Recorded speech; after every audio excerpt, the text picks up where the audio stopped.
Then he tells me he's here. I was like, who's here?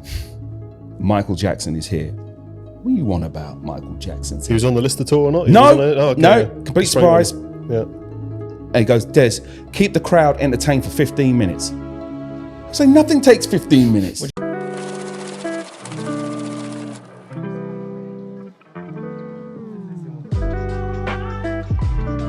Welcome back to another Collectibles House Podcast. I'm your host, Jordan, aka the Kosher Goy, joined by Liam today. How you doing, man? Not bad. You all all right? Yeah, good. We've got Des Taylor on the podcast today, so yeah, you're in for a treat. We'll catch up a little bit about what we're doing or what we've been doing this week. But yeah, it's been busy. We've been very busy at the gallery. You've been particularly busy with the gold market? Yep. Yeah, it's been pretty slammed this week non-stop. We've hit new all-time highs on 3 of the 4 days. So as you can imagine, we've got looking good. Pretty much every client that we've got wants to get in touch and add a little bit to the portfolios. People getting new into the markets. It's been a real combination of it, trying to juggle that. With as well, Rich actually being very rude and taking his first week off in about 6 couple of years. Yeah, he's no more. So he's left us to hold that one, which has been pretty good, and that's not been too bad for us. So we had doors revolving non-stop this side. Whiskey wise as well, we've got the date in the book, and we first launched for the membership club that we've obviously chatted about for the end of the month. That's tickets sold out pretty much within about 24 hours, didn't they? Mm-hmm. That we launched with that. So 12, 14 people. That's going to good. be a nice one just to get us started there. So been pretty busy. Swamped, huh? And we had a good event. So we went to the big shout out to James from House of Assets. Actually went to his event. Was it last Tuesday, Wednesday? Yep. Wednesday. Yeah. So that was actually at Theo Fennell's jewelry shop in Chelsea Barracks. So that was quite an interesting caliber of people, right? For sure. We had Stanley Johnson there. Who else do we have there? Maxime from The Prodigy. Yeah. That was pretty cool. Yeah, great guy. He's a nice guy. But yeah, James has done a really good job there. So it's House of Assets. It's like a luxury.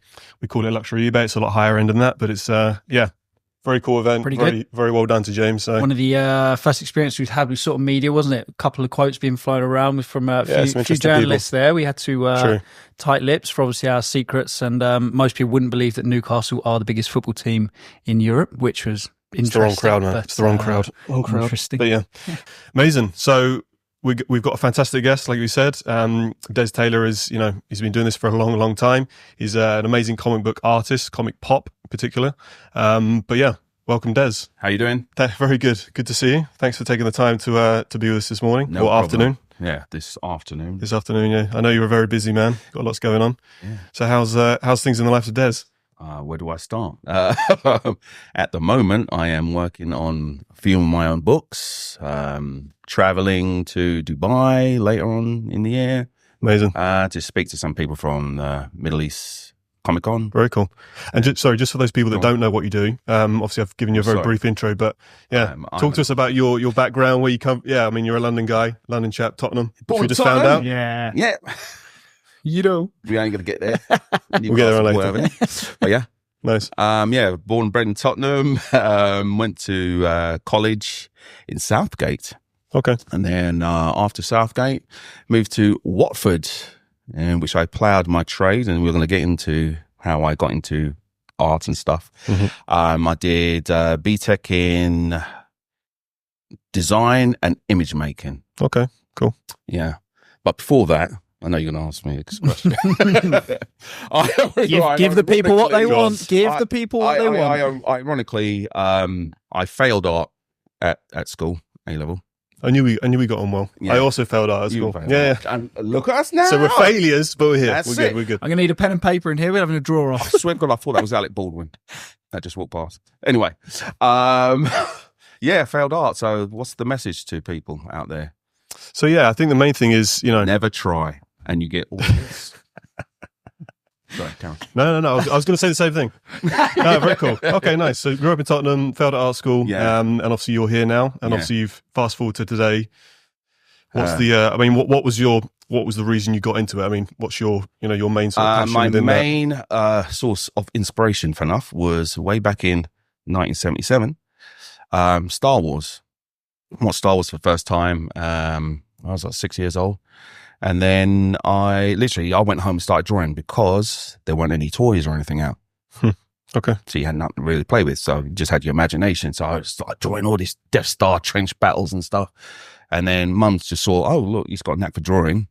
So she just got me more paper and I just carried on drawing. Nice. Cool. And I started from there. That's where I got the art bug. Wasn't really into comics until like maybe 10 years later. My dad bought some comics for me. And then I was like, oh, yeah, Superman. This is my first comic book I got. Yeah. Started drawing some comic book characters and stuff like that. But I still wasn't really into, drawing comic book characters. Yeah. And then, as I say, when I went to art school, do you know that saying when you're dropped in the deep end? I was dropped in the deep end. I had a moment where there was this ginger girl came into our class, asked for Des Taylor. I was like, oh, who knows me? Okay. Right. Oh, okay.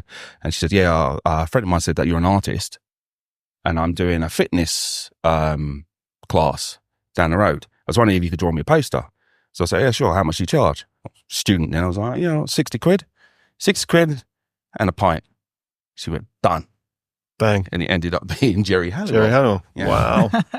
Very, very cool. Spice Girl before they hit #1. Yeah. Okay. So did you know how she heard of you? Or is no. Somebody just, there's this guy that, he draws like cartoons and stuff. Wow. So you must have been very good at that age though. Right, that's going to lead into my next. Right? Most people they go to college to go and do the job that they want to do in the end. I was sort of like doing the job and doing college at the same time on the side. Yeah. So I was designing a lot of like nightclub flyers. I was doing like a lot of the advertising boards in town at some of the bars and stuff. And then, like I say, I drew a picture one day for a Michael Jackson fan. I didn't think anything of it, just drew him in my own style. And then the next thing I hear, I got a phone call hold up a second, who was playing that day? It was Manchester United versus Barcelona. Okay. And my favourite player at that time was Romario. Anyway, I'm in the middle of the game. Someone's like, there's something on the phone for you. And it was the editor of Off the Wall magazine. Okay. He said, look, one of the readers sent in this picture. And remember, this is before, email and stuff. It's actually been mailed in. Yeah, she mailed it in. Yeah. And blown away. Would you like to do some work for this Michael Jackson's fan magazine? And I was like, yeah, big Michael Jackson fan, sure. As I say, I didn't think anything of it. I thought it was a joke at first. I thought it was my friend Kiri winding me up. But then Bob Jones, who was Michael Jackson's manager, was on the phone. And then I just, okay, this is real. Yeah, sure. Yeah, this is early 2000s, you said? No, this is in like, when Bad Tour was 87, 88. Oh, wow. So Okay. yeah, it's around 89, 90. You look very young. You're good for your age. And then 2 years later, I got the call. I was working at Ladbrokes at the time. I don't know, it's the bait shop, yeah. And I got a call from Adrian, who was the editor, and he said, yeah, be at Wembley Stadium, 7:00. I was like, for what? He goes, we're going to see the show. I'm like, oh, wow. And Michael wants to meet you. I was like, Michael who? Yeah, he's mine. Obviously, Michael Jordan. Michael Jackson, you fool. So I was like, okay. So I asked my boss, can I leave early? And he was like, no, you still got all these bets to do. And he goes, I said, look, Michael Jackson wants to meet you. He goes, sure. Yeah. Right. Yeah. But anyway, I was like, let me phone. And he got on the phone. He's like, all right, go on, get out of here. Just about made it. Here I am, backstage with my Ladbroke shirt. Ladbroke shirt and tie and everything. Wow. And then, lo and behold, all I remember, there was tons of flashing lights. There were a load of people that were in line to meet him. We just went, we jumped the queue. Went to the front, yeah. And then there he is, King of Pop, staring in front of me. And I absolutely, your mouth is dry. Melted? Sure. Yeah. Dry, yeah. Fumbled. I didn't know what I fumbled. Everyone's like Mr. Jackson and, like Michael and stuff. Yeah. And the first thing I said was, all right, mate. Love it. And he has this wry smile. He had the aviator glasses on, so I couldn't actually see his eyes and stuff, but he just grinned. And then I was like, how you doing? And he just saw people around like, because he told you, so Mr. Jackson, I love you, all your albums and stuff. I was none of that. Yeah. And then Adrian said, this is Des. He's the guy that draws for our fan magazine. And he said, I love your work. Work is very cool. It's on point. Yeah, all that on point. It was really, really nice. And then I said, thank you, man. He presented him with a picture that I had drawn of him as Smooth Criminal. I was kind of upset because it was an old picture. If I had known, I'd want to have done something brand new and stuff. But anyway, presented it to him. He said it was nice. And then he was like, the time, got to go. I couldn't believe it's come out of my mouth. I goes, make sure this is your best performance tonight because I'm watching. What age were you here again? Just to remind everyone.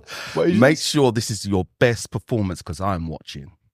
And what age was this? Are you how old? Oh, no, this is, God, well, I'm in my 30s then. And now, you know what I mean? Yeah. Just saying as it is. Okay. Like he green, you know what he said? He said to me, you sound like Michael Caine with rocks in his mouth. I was like, he's got jokes. Whatever. Nice. Yeah, you're a funny guy, bro. That is hilarious. Then it was the most hilarious scene ever. We were marched out in the middle of the crowd. It was like the parting of the Red Sea. All the VIPs. Mm-hmm. So like Janet Jackson's behind me and Frank Bruno. And I'm walking out with, who used to sing, Everybody's Free, feels free. Rosella. Okay, yeah, sure. So I'm walking out with her and stuff. And Danny Minogue. Yeah, I was sitting down next to her, yeah. Jerry Halliwell there? No, she wasn't there. So we all walked out, and then you hear people screaming, oh my God, it's Janet Jackson. It's Janet. Oh my God. Did you tell her to keep it down as well? Give her a bit of attitude or no? Wait for it. In the middle of the crowd, I go, there's Desmond. Some guy that I went to college with who was in the crowd. And I'm like, wait. Yeah. Just going for it with all the A-star celebs. In the middle, there's a massive tent. That's where all the VIPs are basically sitting. And I was like on the edge, and there are all these fans like they're below you. And they're like, did you meet Michael Jackson? I said, yeah. And then they started screaming. I go, did you shake his hand? And it's like, yeah, shake his hand. He goes, can we smell your hand? No way. Yeah. I was like, what? You knew the business mindset. Yeah, how much you want to pay? Yeah, get me a pint. Yeah. No, man. I was...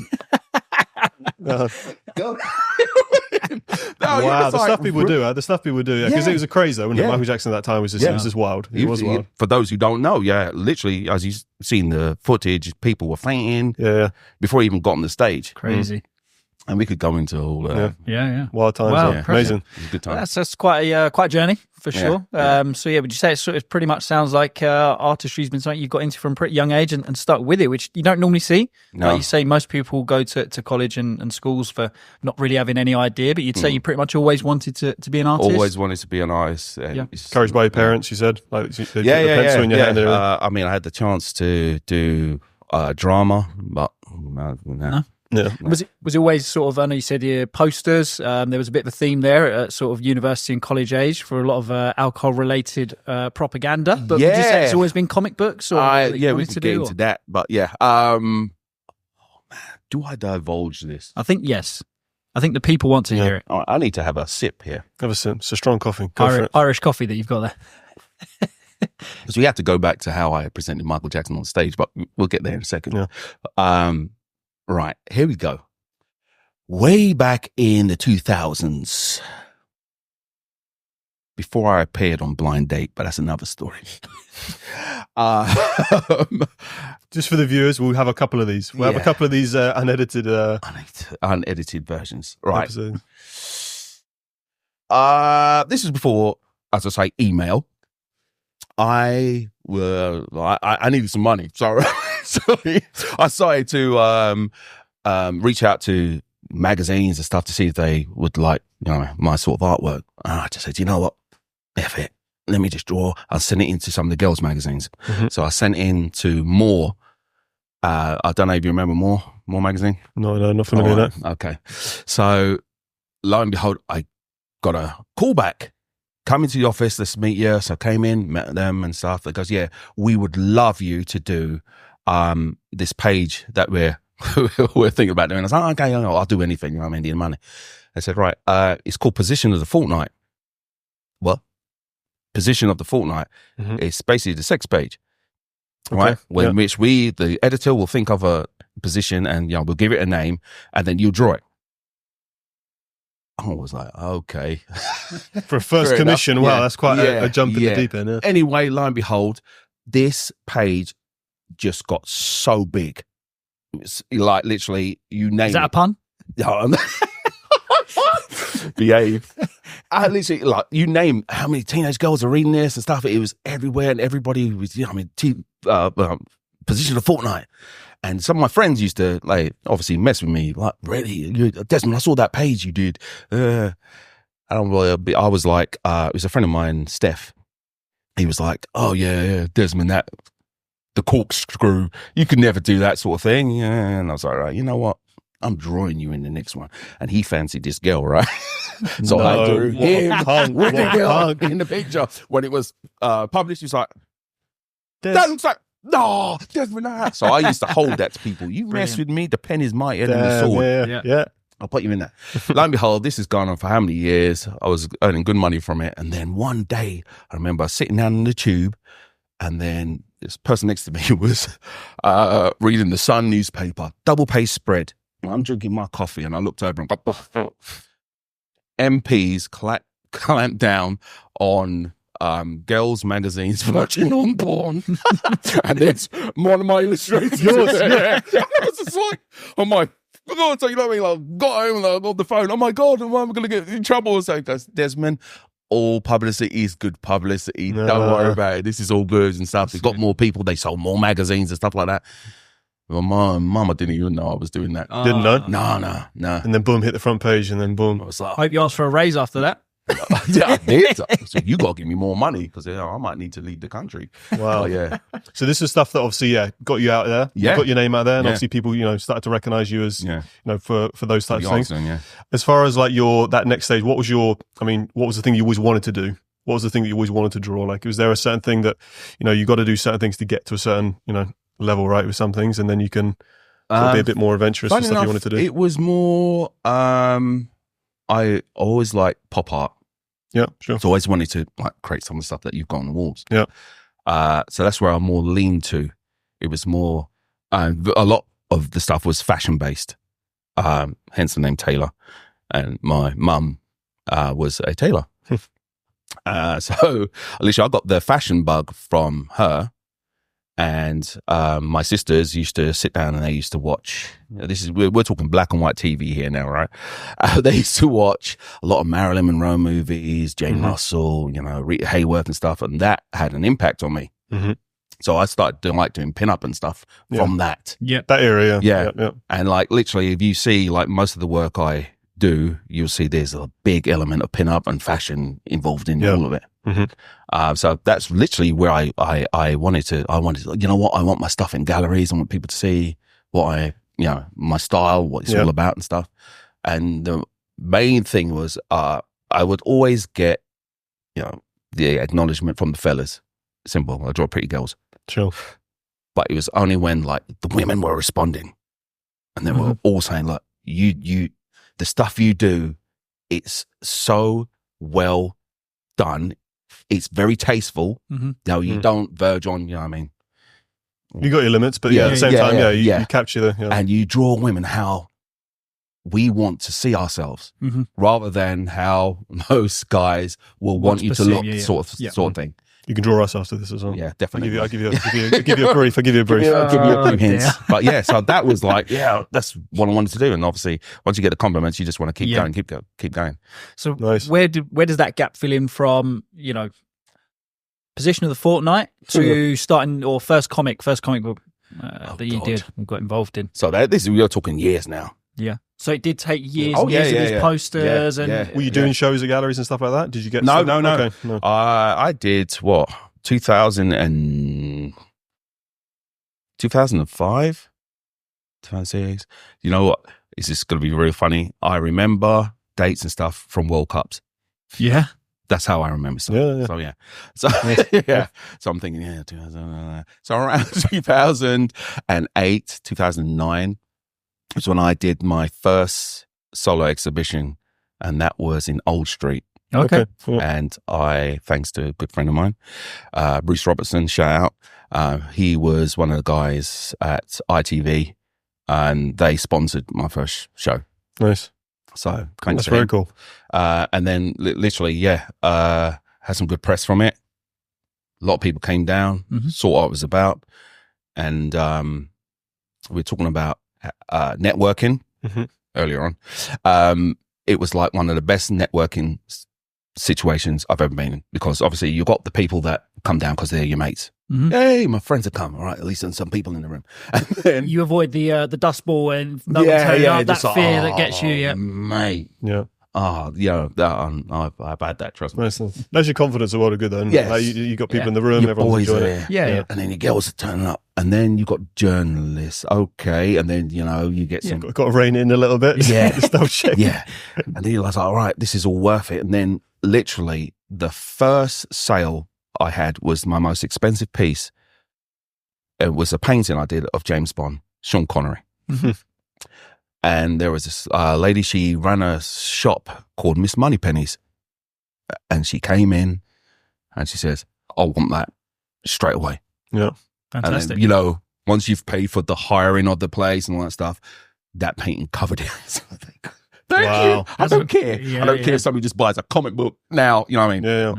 I've paid for stuff. It's not by luck, is it? Like, you've got your name out there. I always think those things, they sometimes happen for a reason, but perfect client, right? Yeah. You could have asked for a perfect person, but you've really put your name out there. It's hard work that's got you to that point. 100%. And then, you put on a show at the right time, right place, and she's just turned up. She was invited or? No, she just turned up. Okay. She just turned up. Cool. So, because in the window I had this, was it window vinyl of Michael Jackson, Smooth Criminal, Leaning. Yeah. And literally all the people that are walking past were just taking photos of it. Yeah. Cool. And that's how I drew them in. Brilliant. Well, thanks, Mike. So, so that was really cool. And then from there, Theo Fennell. I was, how can I put this? I was represented by art dealership. And they didn't really get me much work at all anyway. Anyway, one day, this woman out of the blue phoned him up and said, look, we're doing something in London and I want a pin-up artist. And they didn't recommend me. They recommended this other guy who was their top seller. Right. And then she went, no, I want that guy. I looked for your brochure. I want him. He goes, yeah, but this is guy. No, I want him. So I turned up to meet this lady. Ended up being Emma Davidge, shout out to you. And Emma ran a company called Chameleon. And you see all the big fashion stores in Regent Street, New York City and stuff. She basically did them. Louis Vuitton, Gina, you name it. Well, so she did all the window displays and stuff like that. Cool. And the company that she wanted me to do at first was Thomas Pink, the men's shirt company, and then Theo Fennell after that. And even though when I met her, let's just say this, but basically we got drunk. We were supposed to have a business meeting and stuff, but I got dumped by this girl I was seeing, and she's like, "Oh, you all right?" And I was like, "No, I've just been dumped." And literally, we got on a house of fire. Didn't even talk about business and stuff. We got absolutely slaughtered. And then the next day, we sobered up. He goes, "Right, so now we talk about the brief." And then now me and her, we've been like best friends for absolute years. Very cool. Yeah. That's how I met the guy from ITV, Bruce Robertson. Through her, and as I say, cool network. There's one connection leads to another, isn't there? Yeah. Amazing. That's very cool. And then as far as, obviously the stuff you're doing today, I know you're super busy. You've got lots of stuff going on. What's sort of taking up most of your time at the moment? Would you say what's the main day-to-day? At the moment is all right. So I'm working on a project with Disney animator Rob Pratt. Okay. And we created this character, Eva Strongbird and Marine. And basically it's like a 1940s, the serial that used to watch like Flash Gordon, Buck Rogers, sort of thing, in that sort of vein. He took one look. I drew the characters. I was like, you know what? I don't have a story for it. And he is an amazing storyteller. Okay. We met up at San Diego Comic-Con and he was just like, look, I'd love to do this. And he's outlaid the story and everything. And he's done some animation. He's got some people that were voice actors from Disney to chime in and help, because they were just like, oh my God, this is right up my alley. It's old fashioned, It's that old thing that I used to watch on TV and stuff. And, classic hero. American Dream and all that stuff. And, I mean, she looks stunning. Yeah. And, we've got people cosplaying the characters and stuff like that. So Very cool. It's off to a good start. But yeah, got to finish it now. Yeah. When's that? Is that coming out soon? Or so we did the first issue, which I was supposed to bring down, but I left it in my car. Yep. And then we've got 3 more issues to finish, and we're looking to launch it next August at Terrificon. Okay. There we go. Nice. Get that date in the diary then, folks. The date in the diary. Yeah. Look for that. And you're going to be at the next Comic-Con dressed as Eva Strongman? Hell no. No? That's all down to Holly. Holly does all that stuff. Yeah. Amazing. So you go to you have a lot of events like scheduled like that? Next month we've got London Film Comic-Con, which I've done a cover for Doctor Who. Cool. So I'll be doing the signing with the actor and very cool. His companion. She'll be there. Lovely. So doing that. So nice. So we've heard a bit of the highlights of some of the top pieces you've done. Yeah. What would you say? Is there any sort of bits that you really regret ever doing, or jobs you ever took that you didn't like, or pieces that you really wish weren't out there for people to still find? Is there anything like that at all? That do you know what? That's a good question. Yeah. You know what I will say? I often say to people when I'm at a convention and I'm doing my art, I hate drawing. I hate drawing when there's a crowd. Right? Get stage fright. No, it's not stage fright. It's because when you're at a convention, you're drawing stuff. It's like, "Hi, Des. Hi, how you doing? You all right? Cool." Yeah, sir. How can you focus? All right. So now I've got to be a salesman. Okay. Can't get in your zone. Excuse me, have you finished that commission done? No, I'm still doing it. I've just done the head. Right. If you come around in about an hour, I'll have it done. Right. Excuse me, you're doing commissions? Yeah, I am doing. Can I get a She-Hulk? Okay, yeah, cool. All right. How much is that? All right. Take them. Hi, are these posters? You're just like, blah. So I hate doing it. Yeah. So what I do is I take them back to a hotel. And then I do them like in the morning or the evening, in which there's peace, and then you get my best work. So hence your question is, I hate doing that because when they start posting your work, you're like, oh my God, I can't believe that. What, that was your piece that you did? I was onto some stress there. Yeah. That just looks wrong. Look at the proportion. Oh, yeah. And you can't go asking for it back. You can't do that. Give it back. This. Man, so I hate that. Yeah. Okay. That's understandable. Yeah. No, you're paying artist, good money. Yeah. I want you to get the best of me. Yep. Not just quick, get out of here, give me your money sort of thing. Yeah. I hate that. Very cool. Wow. Nice. And I guess what would be another question would be as far as like you've transitioned from stuff that, you had to do, now stuff you're doing that you actually really enjoy, and you've got a lot of, you've got all your credentials now. As far as like your next projects, do you feel like, is there stuff on the horizon that you're not necessarily you're working on, but you feel like the market's moving in a certain direction with what people are actually after now? If you're doing private stuff for people, is there certain stuff they're requesting that's a bit different, or different sort of takes on stuff, or do you?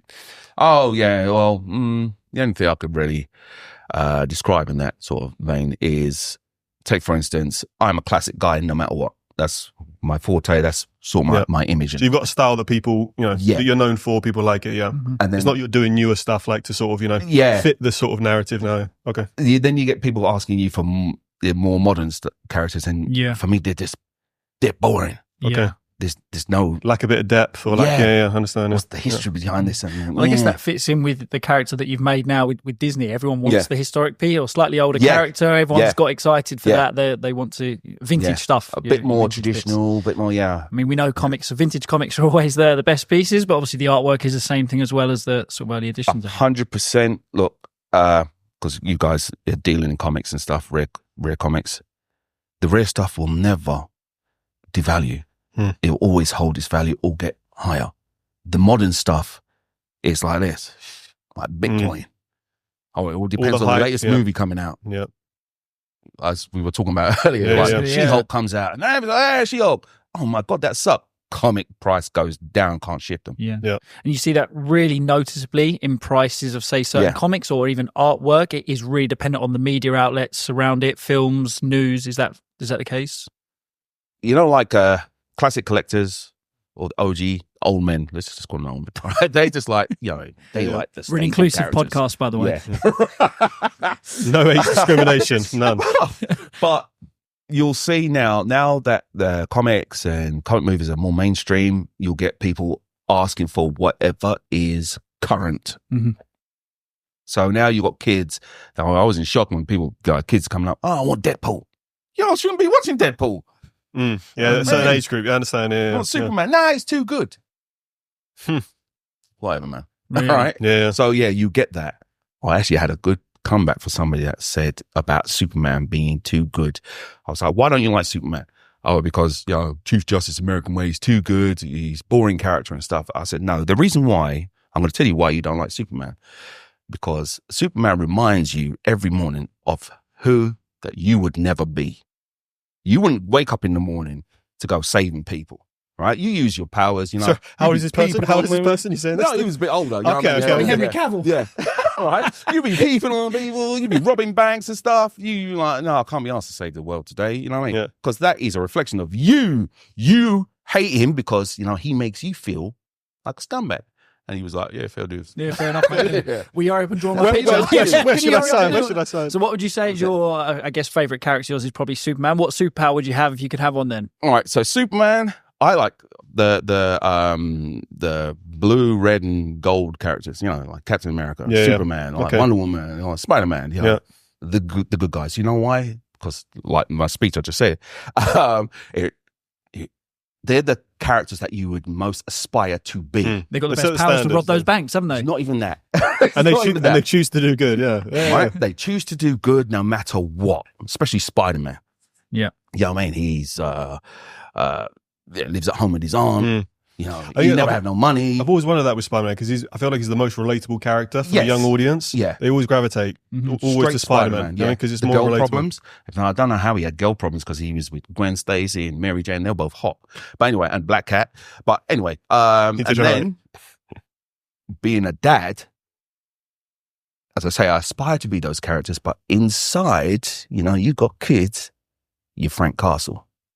You're the Punisher. So that is me in there. So yeah, I feel like you get dressed up at this in these characters at home when you're dealing out punishments. Like, so help lady across the street. Somebody needs help, groceries or something. Yeah, I'm all that person. But it's like, oh, Dad, I got hit at school. By who? Frank Castle comes out, and you're just like, you know what? I want to be this good character. I will hold it in. But yeah, so that's it. Brilliant. Do you think just going back to obviously, like I said, the comic book side of the thing, what do you think, like, at the moment, obviously you've got, a new wave of different characters, Marvel, I feel like they're bringing out new characters. There's new characters featuring in different movies and we'll talk about off camera with all these series that are coming out now, the collaboration between series of movies. As far as watering down, the original stuff, do you feel like they're doing that a bit now with the new movies and all this, like bringing out too much stuff? Too many new series, too many new bits, and people are sort of losing track of who's good and who's good and who's bad, but the originality of some of these characters sometimes can get lost. There's this whole thing about the MCU versus, what happens in the comics. Yeah. And you're trying to tell people that, in the comic they did this. And they're like, well, I don't read comics, do I? Mm-hmm. So, people are so, they are trying to school comic people on, obviously, the history of these characters. And, the diehards have lived in this universe for years. Yeah. It's like you're just coming into my universe now. You're starting to understand the characters from somebody else's perspective. Yeah. So there's that whole thing going on. And I totally understand because obviously the general public are not really going to know about Dormammu. Sure, the real intricacies, very niche, stuff like that. Yeah, they're not going to know. They're just going to take, I don't know, Captain Britain. Oh, Henry Cavill is going to be playing Captain Britain. Okay, they know who Henry Cavill is, but they don't know who Captain Britain. They're not going to know the 5-6 backstories that cause him to be certain ways. Exactly. Or so. Yeah, of course. So there's that. It's like that with it's like that with whiskey and like the original people. The people that drink whiskey neat or drink the old stuff compared to the newer stuff that it's blended. Purists. I mean, it's like any market, isn't it? Like the coin market, we find that a lot. The older coin market, they just never would touch the new stuff. Yeah. But then the new stuff, it's very popular now. It's sort of trendy. It's within brand. Yeah. So it's trying to blend the two, isn't it? Yeah. And I think some movies do it well, others not so much. Yeah. But yeah, it's interesting how it's going to go. Would you say? I mean, obviously, that's one of the reasons why you've got this project. Is it still a project you're working on, the one in Abu Dhabi with this museum? All right, so yeah, the toy museum. How do we start this one? The toy museum. Yeah. The Toyseum, it was called. Yeah. a good friend of mine, Kelly Warnell, and we were getting to in a bit. She's in charge of Screen Masters International, which is how can I put this? It's a agency for talent around the world. And I'd say we'll get into that in a bit. But she contacted me, and this was during the pandemic. She said, "Look, I've met with these guys in Saudi, and they want to open a toy museum. And because you collect a lot of comics and, the toys and stuff, I thought..." Just for context, when was this, sorry? How long ago was this? This is like 2020, just before the coup started. The coup, we call it the coup. Yeah, just before the coup started. Can we go? We cut that to World Cup. Can we not pick that World Cup? We'll go on World Cup days for that one. Oh, man. We'll start talking about football anyway. So, so she contacted me and I was like, yeah, all right, let's do it. We flew over there to meet them. We met the owner.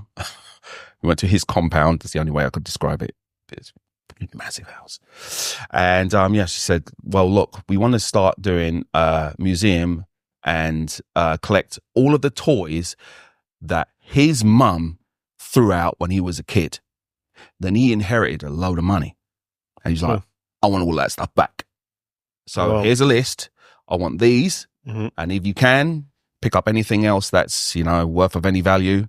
Just let us know. We'll cut the check and then then you go and buy it. So for like a few years, that's all I was doing. I was literally just curating the lot, scouring eBay for a lot of stuff. There were some dealers that we knew. Anyway, and during COVID, everybody was like looking for cash and they needed money and stuff. So I was like, I will take your entire collection. We took off of a friend of mine his entire Transformers collection. Wow. So figures, comics, name it, yeah. Okay. What sort of price would you be looking at something like that? The 80s. Yeah. All right. What would be the sort of price you look at roughly that sort of collection, if you don't mind us asking? Let's just say it was worth more than we got it for.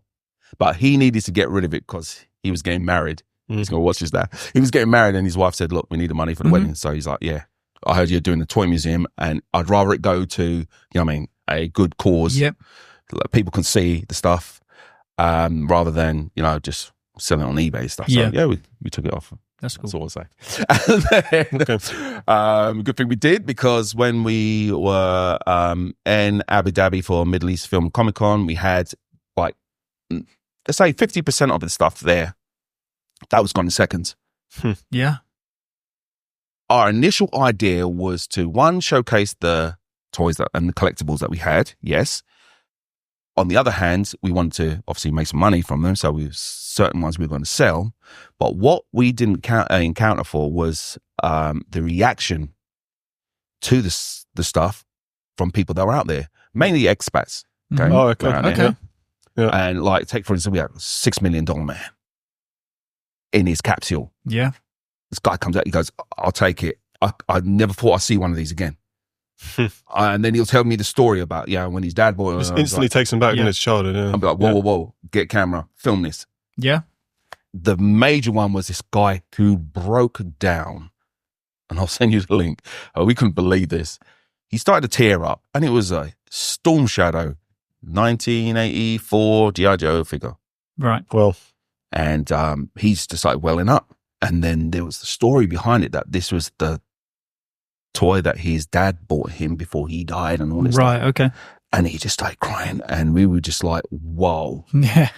Look, we just went to sell some toys and have some fun. Yeah. But you could understand that these all had a history. So many memories tied to them. Do you find with bits like that, again, just as a rough ballpark figures, collectibles like that, like you say, 30, 40 years old now, what's the sort of prices these sort of things can go for? Again, it all varies, but it's just giving people an idea of appreciation for, say, a $199 figure when they were first came out. It's like anything, you do your research.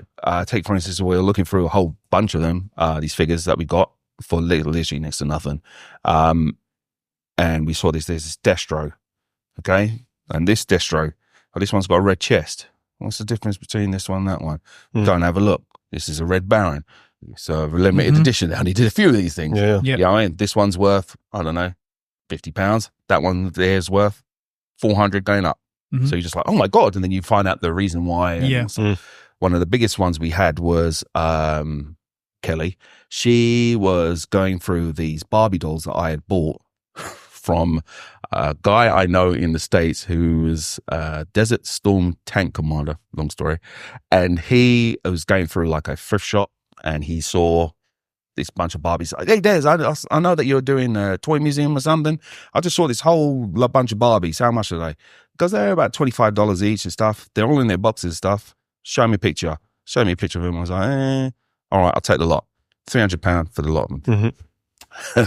While we were going through them and listing them for the website and stuff, in fact, listing them for the show, Kelly she screams out, and I was like, what's wrong with you? And she was like, oh my God. And then she's like showing me this Barbie, and then apparently he was worth 10 grand. Wow. Well, and the other ones were worth 300, 400 pounds. Yeah. And I had bought All a bunch for 300 quid. So it's knowing. Yeah, of course. If you see a bargain, do a bit of research. I guess that kind of probably moves us on a little bit in terms of, you see there's huge influx of people looking at toys, and obviously you've come across these bits because you're in the industry and you've got these connections of people coming to you. Yeah. For the people listening that probably don't have that experience or connection, would you say there's maybe a good starting point for them in comics in particular? I will tell you a story. A guy came up to our stand and he said, right, I know these comics are worth a lot of money. How do you get into this market? I won't read them. He's like, what do you mean? Read comics first. That's how it starts with everything. Mm-hmm. If you read the comics, you get to understand the stories, the characters and stuff. Then you'll understand the value beyond what is on the walls. And it just dumbfounded him. Mm-hmm. For him, he just saw, right, I see valuable things and I want to get them and I want to sell them. Mm-hmm. But like, if you don't know the history, how do you explain to somebody why it's worth that much? Yeah. You're going to struggle to sell it at the end of the day, unless you're selling it online. Like I said, it's I guess it's interesting because we deal with all sorts of collectibles, and people come with stuff that, is being bought out the attic, other stuff that, people know the value of it, and, they're after a certain price because they've got so much, they've done their research, they know what it's worth. It's one of those things, I think, it's that balance, right? When, especially we had last guest who came on, we asked them, what would you sort of want people to, if you were to give sort of one message or one lesson that you've gone through, your whole life, he very much emphasized the fact that, look, everyone's got to make a little bit of money when you sell it, but you've got to enjoy and you've got to understand what you've got. Exactly. Because he's like, look, I've got a coin here that's 300-400 years old. Likewise, a comic is the original X, Y, and Z. You got to appreciate what you've got. Yeah. Because otherwise it does, like you said, it is purely just a business game, quick flip. And it's just, it kind of kills the joy, I think, with the whole collector's market. At the moment, because there's a lot of, like what we were saying earlier on, there's a lot of people that are buying the comics to flip them. Mm-hmm. It's a massive thing at the moment. Obviously, the tradition is just done like that at all, you know what I mean? But yeah, literally, as soon as Marvel or DC, they announce the new movie and this character is going to be in there, it's just like, right, you see on eBay that $2 comic has gone up 400 quid. Yeah. And it's just mad. So they're making their money sort of thing. But as I say, if it's a successful show, it'll keep its value. Mm-hmm. So, do you think that was not the semi-reasoning why, but one of the reasons why they got Robert Downey Jr. for Doctor Doom? Just because of his credibility? Yeah, most probably. Because obviously that's like, it's really boosted and the whole... also Brothers back. So, you think, all right, this is going to be quite a cool story. Yeah. You've seen what they did with Endgame and stuff. So, yeah. That's interesting market. It's amazing how it does, like you said, influence, because, my wife Nira, she loves, we went to watch the latest Deadpool, and there's so many, that's become, I think, a bit different, the Deadpool, because it's a real sort of, I feel like it's a bit of a, it's a spin-off from loads of other things. There's so many references to so many different things, and it's more of one of those movies that accumulates everything in one. Yeah. And there's so many references you're a bit lost, but it's just fun. It's a fun thing. Other ones have a bit of a story, there's a bit more.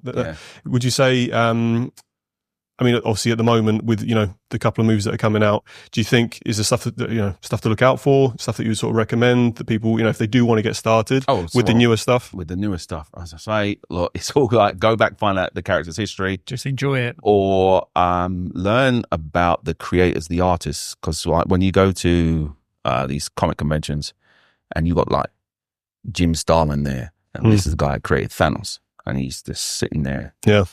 And just like, go up, speak to him, find out, what his inspiration was for it, and blah, blah, blah, learn a bit more about the character and all the other stuff that he's done. And then, get your book signed from him, but, and learn more about comics, the industry, the key stories, and then you'll be a better collector from it. Yeah. Very cool. So, I guess because that's one thing that you don't really get with other markets. We go around to different coin fairs, for example. You don't really get to speak to people that have had any influence on the coin. But these Comic-Cons, all these places, you actually get to see the people there, talk to them, engage with them, which I think is very different. And you can really, like you said, grasp the depth of what we're actually doing. Funny you say this. Many times I've gone to conventions and stuff. I've gone and there's Stanley. All right. I'll get him next time. There's a massive queue. Dead. Darwin Cook. Yeah. I am massive fan. Hey, look at the queue. I'll get him next year. Dead. And then this was constant. These, legends freaking dying. And then this year, I'm like, right. Jose Garcia Lopez. He's the father of DC art, as far as I'm concerned. Yeah. Every single, I don't know. He's the one that did the DC style guide. Okay. And you see his work on every lunchbox and t-shirt and you name it. And he was there. And I said, I am getting something signed. He's an old guy. Yeah. I'm going to get something signed.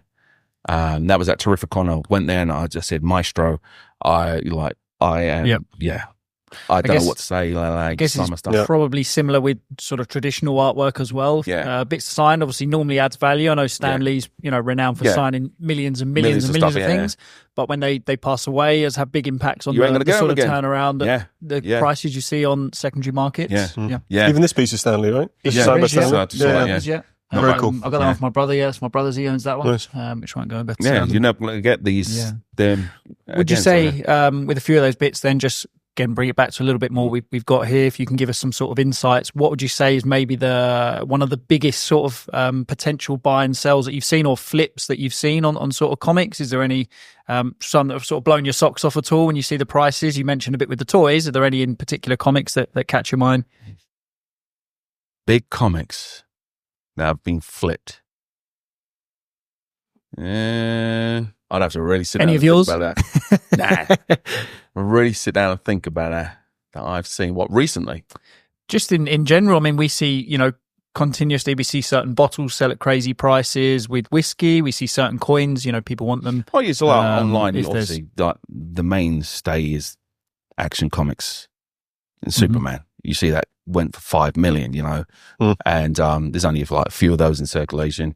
Was that particularly a first edition, or that was the first appearance of so it's always first appearance, not first edition in comics. First appearance of Superman. There's only a few of these. What's his name? Nicolas Cage. He paid $3 million for one, and then a few years later, somebody else, they find another copy that's just I don't know. It's funny enough, this funny story about this guy that was renovating his house, and he had knocked out the walls. And lo and behold, there was a copy of Superman, Action Comics #1 in the walls. In the wall. Wow. And he's just gone, oh my God. So whoever the previous owner had put that there, hidden it there for whatever. Wow. And then his wife went, let me see that, and tore it. And what, she got it from the wall, or just, she just picked up? Oh my God, she was like, let me see that. And she tore it, the cover. Oh, no. And literally, you want to see it on the internet. That's divorce territory, isn't it? It's like, Saka! And Wow. Yeah, blimey. That's interesting. Yeah, I think that's probably one of the big differences, I guess, we've seen with sort of cards and comics is how quick the value can be. They can be devalued, where it's not so much intrinsic value. Where we get mainly with gold coins, you've still always got the intrinsic value. With comics, you can have the real issue. Do you ever come across? I mean, we do a lot with people doing the grading and the certifications. Do you ever come across a lot of that with the comics at all? Yeah, a good friend of mine, Adam Pace. He's the CGC guy for the UK.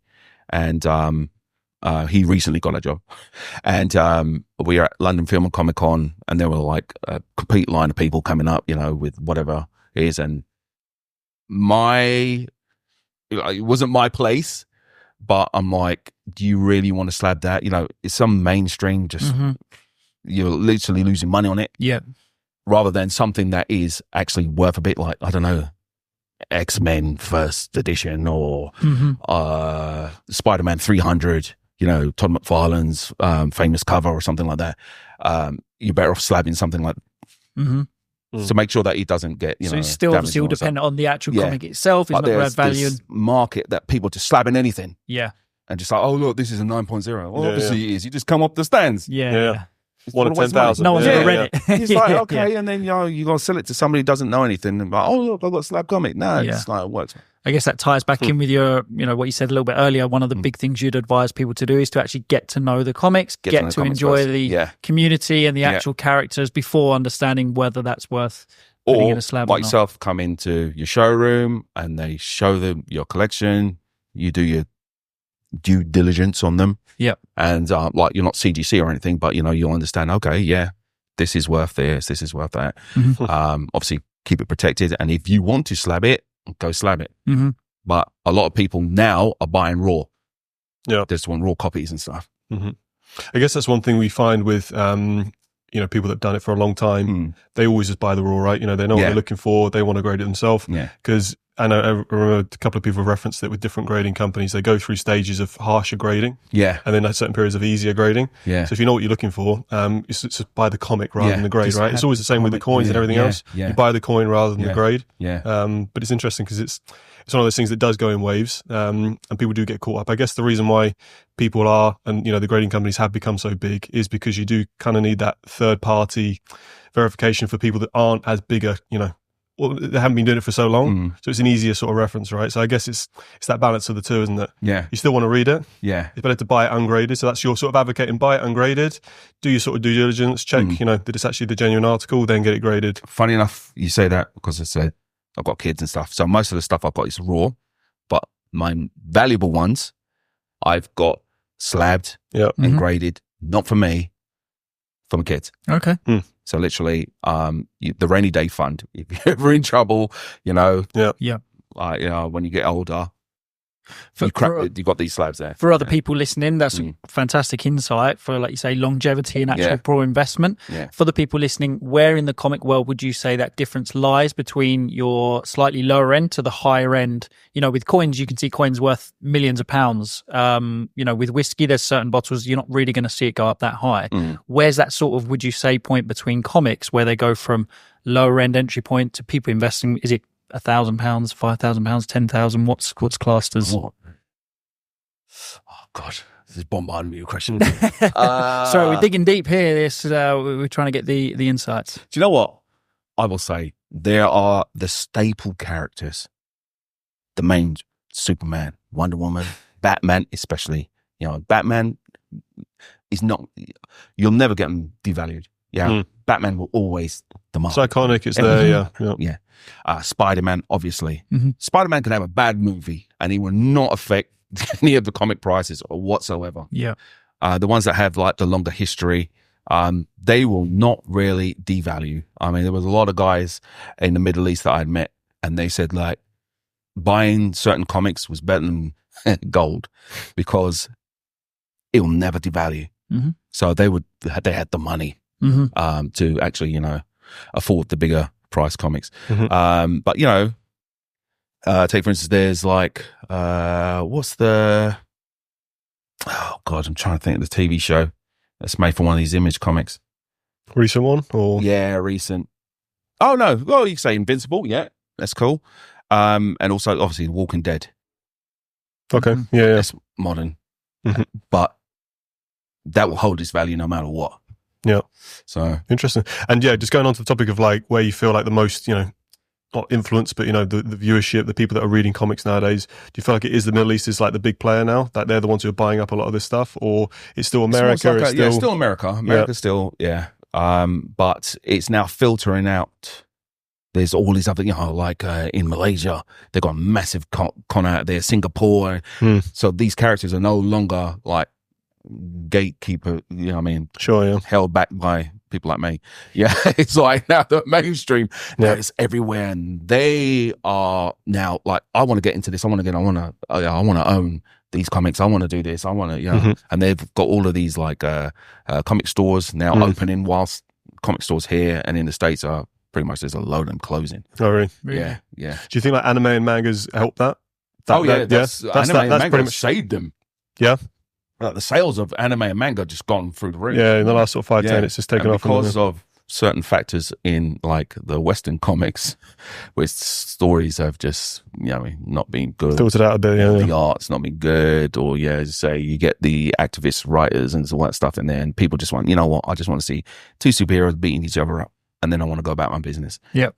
But the goal is, the political stuff, and it become very political now. Yeah, and you're just like, you know what, I can't be asked with that. Yeah. They always touched on it a little bit back in the day, but never really like an agenda driven or. Obviously, but it was like, great story.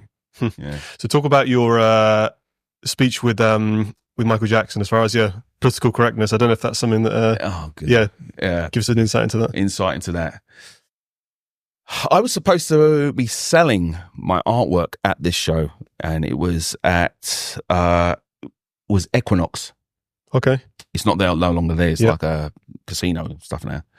But Equinox in London, I was supposed to be selling my work there. I had a stall and everything, but the guy that was supposed to be comparing the show, he got ill. Mm-hmm. There's this other guy that was comparing the show, but I need some help here. And his name is Robin Meltzer. And he came down, he goes, Des, you're good on the mic. Do you want to help run this show? I was like, oh, no. I just want to sell my stuff. He goes, we get somebody on your stand. Come do it. So I said, all right, come on, let's do it. Yeah. As we are going through this show, like they gave me the list and all of the performers coming on and stuff. Fine. Then he tells me he's here. I was like, who's here? Michael Jackson is here. What do you want about Michael Jackson? He was on the list at all or not? No, complete surprise. Yeah. And he goes, Des, keep the crowd entertained for 15 minutes. I was like, nothing takes 15 minutes. What, do you sing Billie Jean? No, man. Takes a whole new meaning of MC, right? Whole new meaning. Okay, so we're going to have like a dance competition, and then drag some people off the stage and stuff. And then another 5 minutes, you know how it is. Yeah. And then you started to see the security guards coming up. Yeah. And, I'll send you the footage of all this. And then, I'm trying to recall there. Then we go, right, we have a special guest coming here today, blah, blah, blah, so on and so forth. And we told them that Michael's here. And then you could see there was some screams, but a lot of people like, yeah, right, it's must be a lookalike or something like that. Tribute act. And exactly. Even though like most of the day was, like impersonators and stuff. And then I went backstage, and then he came with the obviously the entourage and stuff, and I couldn't believe it. He remembered who I was. He sat there, the bloke that gave me jip before my concert. How could he not? How could he not? His mouth, remember me?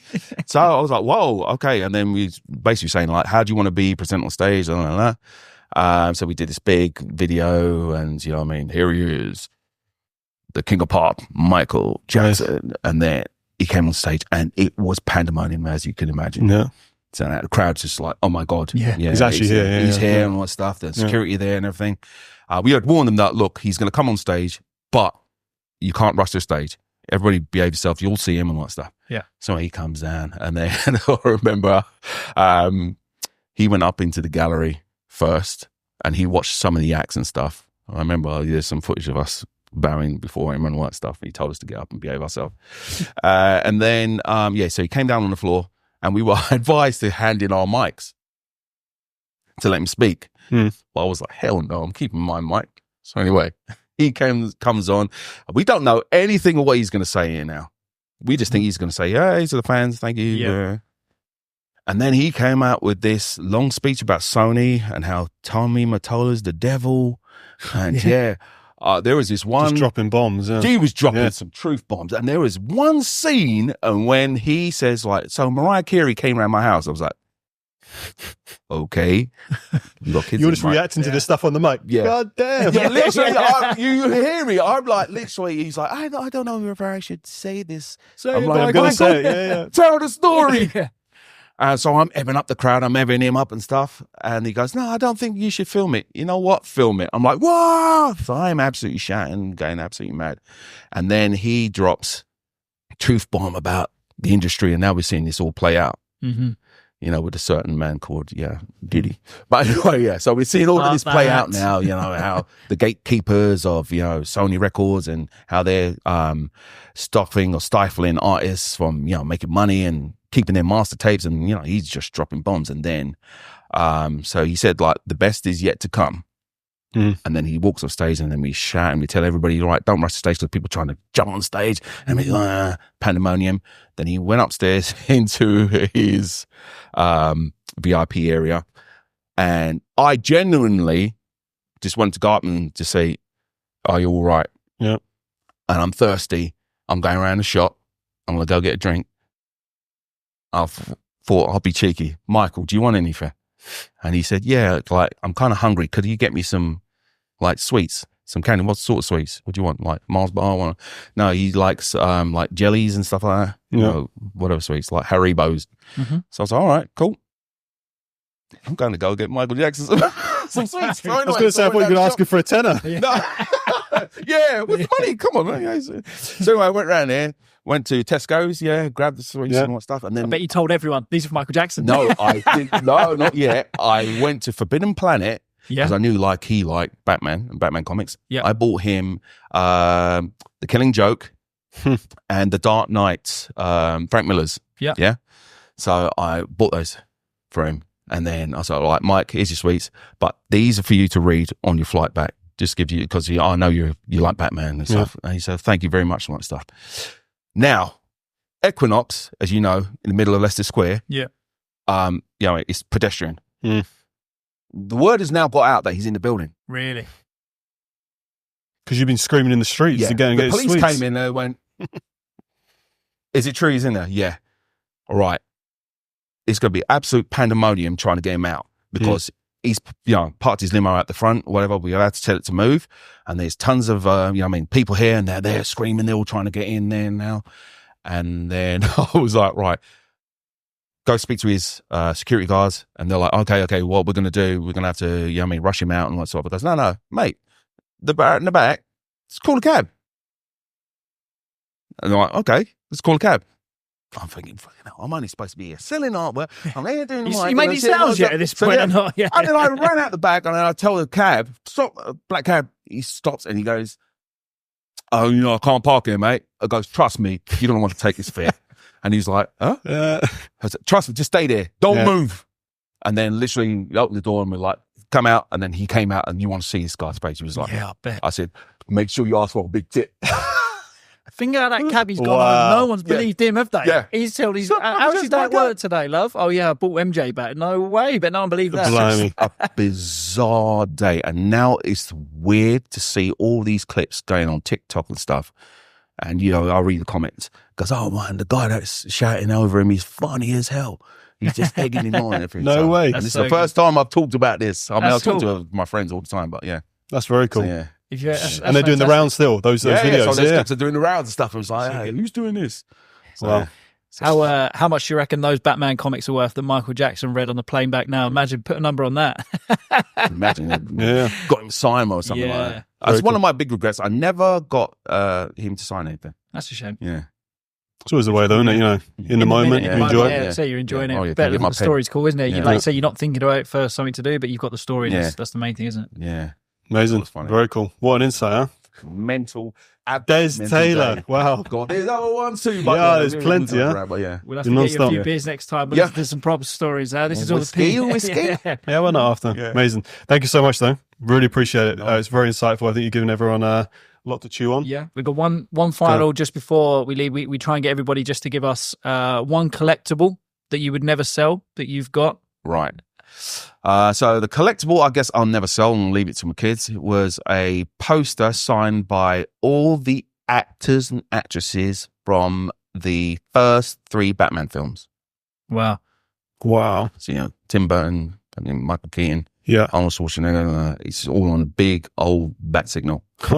And that is amazing. You got it at home? Yeah, I got it at home. Yeah. I ain't gonna tell you where. No. No. I'm saying more so outside the kids.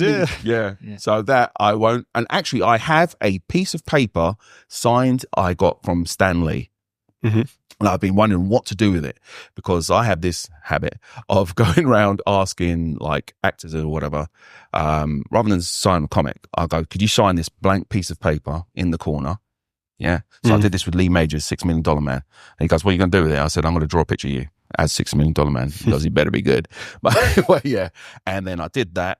Speaking about flipping, I drew the picture and then a massive full color print, and I sold that to a gallery.